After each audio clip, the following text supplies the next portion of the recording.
Most of us have never been taught to sit with discomfort, to feel uncomfortable, to feel angry or sad or scared, and just allow that feeling to be there and not act on it, not try to rationalize ourselves out of it, just be with the sensation. And I think we're so scared of our feelings because we've never learned to deal with them that we find so many ways not to deal with them. And that can be by numbing, it can be through drugs or alcohol, it can be with food. We can distract ourselves with binge watching TV or shopping or, doing all sorts of things not to feel those painful emotions. And at some point that becomes the problem. The problem becomes the fact that we don't want to feel the feelings, that we've built all these mechanisms around not feeling them.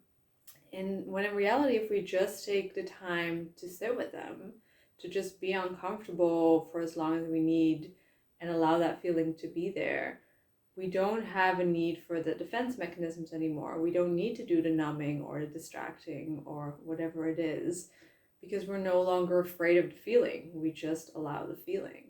And that can be really, really, really uncomfortable at first because, like I said, we've never been taught to do that.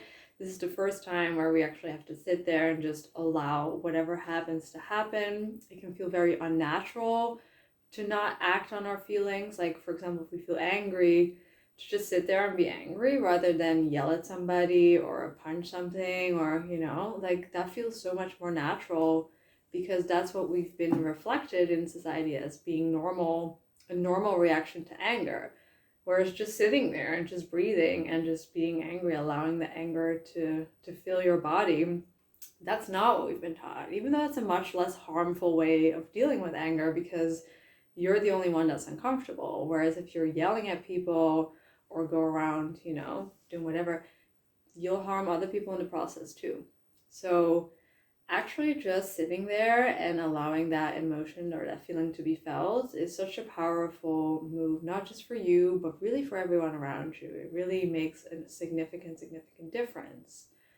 But as we've never done this before, it can be really, really uncomfortable, and it can be really helpful at first to do it with a practitioner, to have somebody there that will guide you, that will sort of ask you some questions to get into the feeling, that will maybe give you some breathing exercises to do or some body work exercises to stay with the feeling.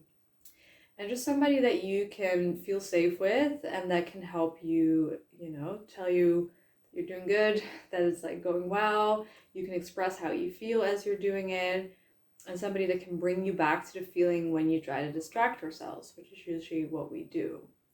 So when we first start feeling those feelings, like maybe we'll have a lot of thoughts come up, we'll have a lot of like rationalizing of what's happening, we'll be like, oh, I'm angry because of the person X. But in reality, when you feel your feelings, it doesn't always matter why you're angry. It doesn't matter where it comes from. Usually what matters is that you are feeling it and that you take responsibility for it by actually allowing yourself to feel it.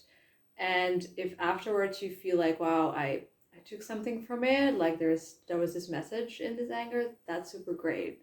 But really what you want is to allow the anger to be felt until it subsides, because it always does, and then you can kind of move on with your day.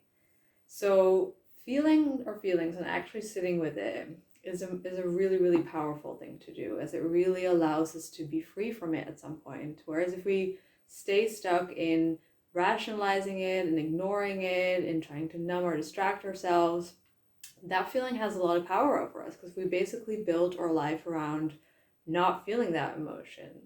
So really, really allowing yourself to feel it is really powerful, not just for you, but for everyone around you. I guarantee you that as you get more comfortable with this will change your life. But like I said, if this is something super uncomfortable and new, working with a practitioner is super, super helpful. Somebody you trust, somebody that knows what they're doing, to just hold the space for you to feel it can be really, really helpful.